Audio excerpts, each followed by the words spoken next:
Space was silent, but the scream cut through Daniel Mercer's bones all the same. The transmission was raw, filled with static and panic, a voice trying to get out one last truth before everything ended. "This is Artemis 4, we're under attack, I repeat, we're under."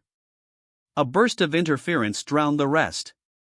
Then, faintly, "God help us." And then there was nothing. Commander Daniel Mercer stood motionless in the center of the war room aboard the ECS Resolute, the glow of the holomap painting his face in cold blue light. The recording ended, and silence returned, the kind of silence that suffocated. Around him, the staff kept their eyes locked on their consoles, pretending to work, but every one of them was listening. Waiting. Admiral Catherine Hayes broke the silence first. She was a tall, sharp-featured woman whose steel-gray hair did nothing to soften the cutting edge of her presence. "That was the 4th colony this month," she said. Her voice was even, but Daniel heard the strain under it. "No survivors. No distress beacons, just that." She pointed to the map projection. 12 red dots pulsed on the screen, representing 12 human settlements that had gone dark in the last 30 days. Daniel clenched his jaw until it hurt. Colonies weren't supposed to just vanish. Not in this century. He forced himself to speak. "Do we have an identification yet?" Hayes shook her head. "No. No hails, no markings. They come in with stealth profiles, strike with precision, and leave nothing but glassed soil and orbital debris." Daniel swallowed the rising anger. His mind wasn't just on the map, it was on the people behind those dots. 200 years of human expansion, millions of settlers spread across fragile outposts on the galactic fringe. Farmers, engineers, teachers, children. And one of those dots, New Roanoke, was where his brother Jonah had lived. He didn't let his face show it, but he felt the fire burning in his chest. Jonah had always said he wanted to raise his kids under a wide sky, where you could see the stars without city lights drowning them out. Now there was no sky left to see. Hayes turned to face him fully. Her voice dropped to a lower, more personal tone. "We've stayed quiet for too long, Daniel," she said. "We've tried to stay out of interstellar politics, to keep humanity's head down while the galaxy played its endless power games. But whoever is doing this, they aren't just raiding. They're exterminating." Daniel's hands curled behind his back. He forced himself to stand straighter, as though defiance alone could push back the chill crawling up his spine. "They want to teach us fear," he said quietly. Hayes's expression hardened. "Then they're about to learn something much worse." She took a step closer, her presence commanding the entire room. "You and your crew are going hunting, Commander. I don't want patrols, I don't want scouts. I want them found. And when you find them..." Her voice dropped until it was nearly a growl. "Make them regret they ever learned the word human." The Resolute left orbit 6 hours later, slipping into the void on a trajectory that cut across 3 sectors. Daniel stood on the bridge, watching the stars stretch and smear as the ship jumped to FTL. Around him, the crew moved with the quiet precision of professionals. He could feel their anger, the same smoldering rage that had been building in him since the first report came in. Lieutenant Sarah Blake approached from the tactical station, her dark hair tied back, datapad in hand. She looked younger than most officers, but her voice was steady. "Sir, long-range scans just came in from Fleet Command," she said. "Another colony was hit while we were prepping for departure. Haven 3. Daniel's face stayed calm, but his stomach twisted. Haven 3 had been one of the first successful terraforming projects beyond the core. 800,000 people wiped out between one heartbeat and the next. Blake hesitated. "Sir, what if they come for Earth next?" The bridge went quiet at the question. Daniel didn't look at her right away. Instead, he let the silence hang there, the weight of it settling on every crew member. Finally, he turned, his voice low but unshakable. "Then God help them," he said. "Because Earth won't just fight back."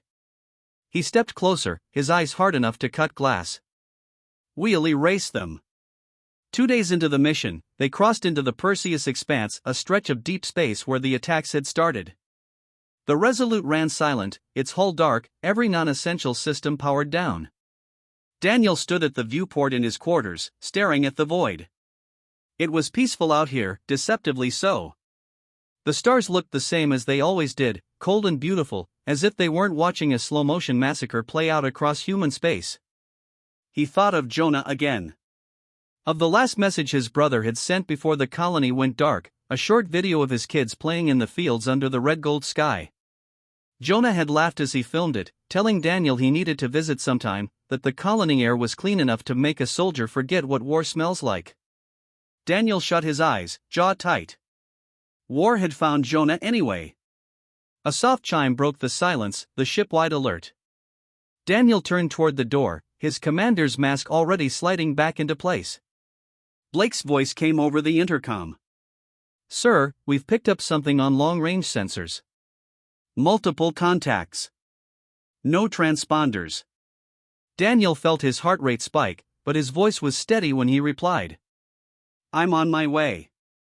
Minutes later, he was back on the bridge.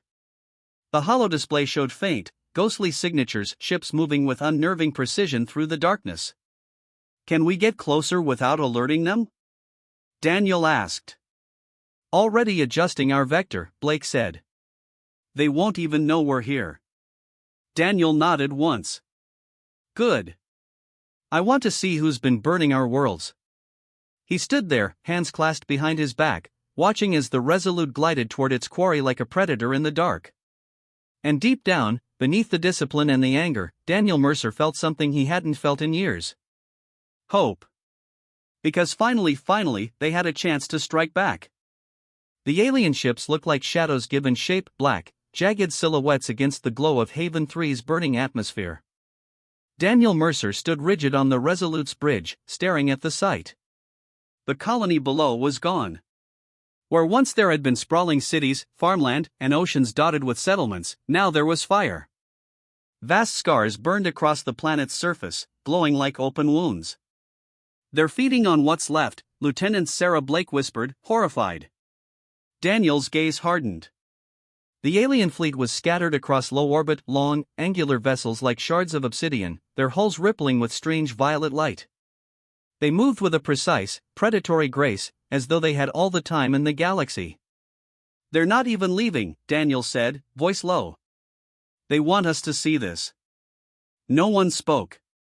The silence on the bridge felt like it might crush them all. "Identification?" Daniel asked. Blake shook her head. "Unknown configuration. No IFF signals, no transponders, no hails." "Any chance they're just scavengers?" Blake hesitated. "Sir, there's a pattern to their movements. Orbital sweeps, coordinated formation, this is a fleet on station. Not raiders. Not pirates. They're organized."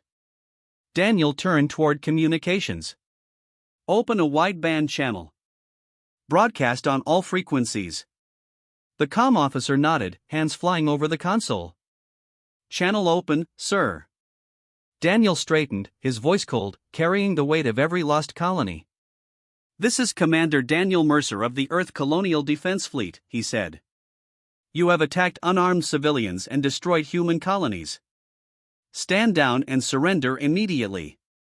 This is your only warning." For a moment, the only sound was the low hum of the Resolute's engines. Then a spike of energy lit up the tactical display. "They're charging weapons!" Blake shouted. Daniel's face became iron.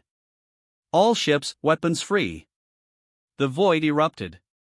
Railguns thundered first, firing hypersonic slugs that tore through space and slammed into alien hulls. The Resolute's coil cannons followed, hurling magnetic death in salvos.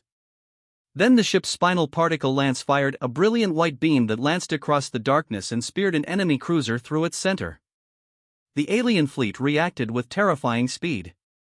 Their ships moved like predators sensing blood, spinning into formation and unleashing arcs of violet plasma. One of the beams struck the ECS Halcyon across its starboard wing. "Direct hit!" Blake called. On the forward screen, Daniel watched helplessly as the Halcyon broke apart, venting atmosphere, fire blooming from its ruptured engines. Hundreds of crew, good men and women, were gone in seconds, their bodies cast into the void. Return fire! Daniel barked. The bridge shook as the Resolute's batteries roared again. This time, 2 alien ships went up in simultaneous fireballs, their wreckage spinning away into the black. Enemy formation breaking, tactical reported. But they weren't retreating. They were regrouping. The alien flagship, a massive, jagged spear of a ship, surged forward, its hull glowing as energy built along its length. "They're targeting us!" Blake shouted. "Brace for impact!" Daniel roared. The beam struck a second later. The Resolute shuddered violently, lights flickering as the shields flared and buckled. Consoles exploded across the bridge, showering sparks. A crewman was thrown from his station, blood streaking his face as medics rushed to drag him clear. "Shields at 40%, tactical called." Daniel's voice cut through the chaos like a blade. "Focus fire on their flagship. Bring it down." Every gun aboard the Resolute turned as one. The dread silence between salvos was broken by a storm of firepower of railguns, missiles, particle beams, a concentrated fusillade that hammered the alien flagship until its hull cracked open and its engines went dark. It exploded in a silent blossom of violet light. When it was over, 7 alien warships drifted in ruin, burning silently. The voider on Haven 3 was a graveyard of shattered hulls. The humans had lost 2 ships and hundreds of lives. But for the first time since the attacks had started, they had a victory. Minutes later, Daniel strode through the med bay. The air smelled of antiseptic and smoke. They had found survivors, escape pods from Haven 3 that had been hidden among the orbital wreckage. Most were gaunt, dehydrated, barely able to stand. One of them, a scarred woman in torn colony overalls, grabbed Daniel's uniform sleeve with a strength born of desperation. Her name, he learned later, was Lena Holt. "They're not pirates," she rasped, her voice raw. "They called themselves the Dra Thale. They said they were cleansing the stars." Daniel crouched so their eyes were level. "Cleansing?" "They called us vermin," she whispered. "Said humans don't belong in their galaxy. They didn't just kill people. They hunted us. One by one. They wanted us to be afraid before they burned us." Daniel's blood went cold, but his face stayed calm. "Not anymore," he said softly. Lena blinked at him, startled by the intensity in his voice. Daniel stood, turning toward the medbay doors, his decision already made. "They think they can decide who belongs in this galaxy," he said, his voice rising so every survivor could hear. "Then we'll show them," he promised. "We'll show them we belong, by tearing every last one of them out of the sky." Hours later, Daniel stood once more on the bridge of the Resolute. The wreckage of the Dra Thale fleet drifted behind them, and beyond that, the burned-out ruin of Haven 3. He looked at the stars, the same stars Jonah had once told him looked brighter from New Roanoke. There would be no peace now. No negotiations. The galaxy had just declared war on humanity. And Daniel Mercer was going to answer. The galaxy had gone quiet. Not peaceful quiet, the quiet of prey holding its breath. Humanity had mobilized in a way no one thought possible. Shipyards that had lain dormant for decades roared to life. Orbital foundries churned out warships, tanks, and munitions day and night. The hidden Titan-class dreadnoughts, humanity's monsters, too dangerous to ever be deployed, were brought online, their reactors burning like captive suns.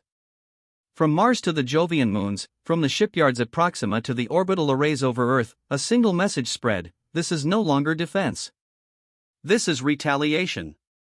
Commander Daniel Mercer stood aboard the ECS Resolute as the fleet gathered, hundreds of ships forming a spearhead in the black. Around him, officers moved with a precision sharpened by grief and fury.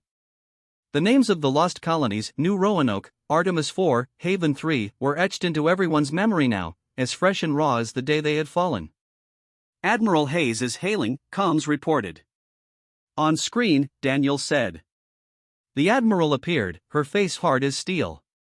Behind her was the Titan-class dreadnought ECS Vengeance, a vessel so massive it looked like it could blot out a moon. "Commander," she said, her tone grim but resolute. Today we end this war. The Drathael think fear will keep us out of their space. We're going to prove them wrong. Daniel nodded once. We have coordinates for their command world? Confirmed. They call it Krythus Prime, center of their empire, seat of their fleets. It's heavily defended. Hayes leaned forward. We're not leaving until it's gone. The fleet translated into Drathael space in a single, staggering jump. The view on the forward screen was breathtaking and terrifying. The alien homeworld hung before them, a massive jewel of silver oceans and jagged continents, surrounded by orbital rings bristling with weapons. Hundreds of Drathael warships filled the void, waiting. Contacts, hundreds of them. Blake reported, her voice tight. They knew we were coming. Daniel's hands tightened behind his back. Then they get the fight they were waiting for. All ships, engage. The void became fire. The battle was unlike anything Daniel had ever seen. Titan-class dreadnoughts unleashed mass-driver salvos that punched through enemy shields and shattered carriers into glowing debris. Human cruisers fired railgun barrages that left entire formations spinning, crippled. But the Drathael fought with ferocity born of desperation. Their plasma lances carved through human frigates, reducing them to glowing wreckage. A destroyer beside the Resolute took a direct hit and detonated, the shockwave slamming against their shields. Helm, evasive. Daniel barked. Bring us under their firing arcs, give the lances a clean line on those platforms. The Resolute dove, the inertial dampeners straining. The ship's spinal cannon discharged in a blinding beam, shearing a defense platform clean in two. Blake was shouting orders at her station, her voice cutting through the chaos. Enemy flanking ships coming in from Vector 3-8, fighters intercepting. Daniel's jaw was tight, his voice steady. Keep the line intact. No one breaks through to the carriers. Minutes stretched into hours. The spacer on Krythus Prime became a storm of wreckage and fire, burning debris casting light across the alien world below. At last, with the orbital rings shattered and the enemy fleet in full retreat, the path to the planet lay open. Sir, Blake said quietly, almost reverently. Earth Command is transmitting final strike authorization. The bridge went utterly silent. Daniel stared at the planet, its silver oceans reflecting the light of the dying battle. He could feel the weight of every death behind him, every settler burned alive on New Roanoke, every crewman lost in space, every scream that had gone unanswered. We're about to cross a line we can't uncross, Blake said softly. Daniel turned to her. His face was calm, but his eyes burned with something colder than rage. They crossed it first, he said. He looked around the bridge, meeting the eyes of every officer. Prepare planetary bombardment. The Titan-class dreadnoughts turned their guns on the surface. From orbit, their fire was merciless. Tungsten rods the size of skyscrapers fell from the sky, hitting with the force of small nuclear weapons. Mass drivers hurled kinetic penetrators that cracked mountains and turned cities into dust. The Drathael fought to the last, firing from planetary batteries, launching desperate counterattacks, but humanity's fleet blotted out their sky and rained destruction without pause. Surface infrastructure collapsing, Blake reported, her voice hushed. Continental shields are down. Energy grid is failing. They can't fight back anymore. Daniel's throat felt like iron as he gave the final order. Finish it. The last salvo struck like the judgment of gods. The planet's crust fractured, oceans boiled, and firestorms swept across what was left. When the bombardment ended, Krythus Prime was no longer a jewel, it was a broken husk, glowing faintly from the heat of its own death. The bridge was silent. No one cheered. No one spoke. Daniel stood at the viewport, staring at what they had done. Sir, comms said at last. Earth Command requests a message to be transmitted across all channels, to every power in the sector. Daniel nodded slowly. Put me through. A moment later, the camera was live.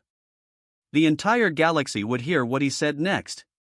This is Commander Daniel Mercer of the Earth Colonial Defense Fleet, he said, voice calm, clear, and cold. Our colonies are avenged. The Drathael are no more. Let this stand as a message: if any power strikes at humanity again, we will not negotiate. We will not retreat. We will erase you from the stars. He cut the transmission. On the bridge, no one spoke for several seconds. Then Blake let out a long breath. "It's over," she said softly. Daniel's gaze stayed fixed on the shattered planet. "No," he said. "It's just beginning." Because now, the galaxy knew exactly what humanity was capable of, and there would be no pretending they were harmless ever again. Outside, Krythus Prime turned slowly in the void, a monument to vengeance and a warning, carved into the stars themselves.